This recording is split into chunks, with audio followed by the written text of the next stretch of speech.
Bonjour, nous sommes le mercredi 20 août 2025 et je vous propose la situation des cultures de cette semaine.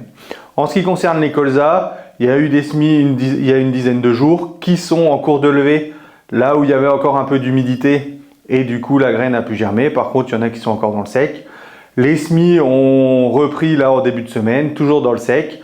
Là, il y a quelques pluies, donc il faudra être vigilant à ce que et surveiller surtout que la graine ne germe pas et sèche derrière si on n'a pas de pluie dans les prochains jours, vu que les prévisions météo sont assez changeantes.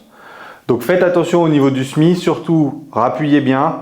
Vaut mieux le semer dans le sec qu'à la limite entre l'humide et le sec, donc vaut mieux mettre la graine là. Bien rappuyer le sol derrière, rouler ou bien plomber avec un semis au semoir de précision. Au niveau du désherbage, dès qu'on a des problèmes de graminées, il faut faire un désherbage de post-semis prélevé, même en conditions sèches. On voit qu'on a quand même des efficacités, puisque derrière, la propyzamide ne pourra pas tout faire. Donc il faut l'aider, soit en faisant un désherbage post-semis prélevé, ou carrément de l'anapropamide en incorporé quand on a vraiment des gros problèmes au niveau des graminées. En ce qui concerne les ravageurs, dès le semis, il faut remettre en place les cuvettes jaunes pour suivre l'arrivée des altises et déclencher au mieux les interventions. Donc pour rappel, on va mettre une cuvette enterrée au ras du sol pour suivre les grosses altises, et les petites altises, ce sera une cuvette sur un piquet qu'on va monter au fur et à mesure. En ce qui concerne les limaces, le risque est nul pour le moment, vu les conditions sèches. Par contre, si on a un retour de la pluie, il faudra surveiller, surtout comme d'habitude, dans les parcelles argileuses ou les sols motteux.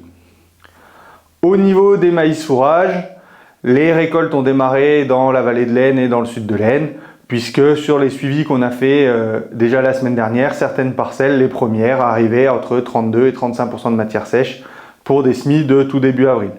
Et les dernières, pour les semis du 20 avril, on était autour de 26-27% de matière sèche. Donc ça va progresser la semaine dernière avec les températures chaudes.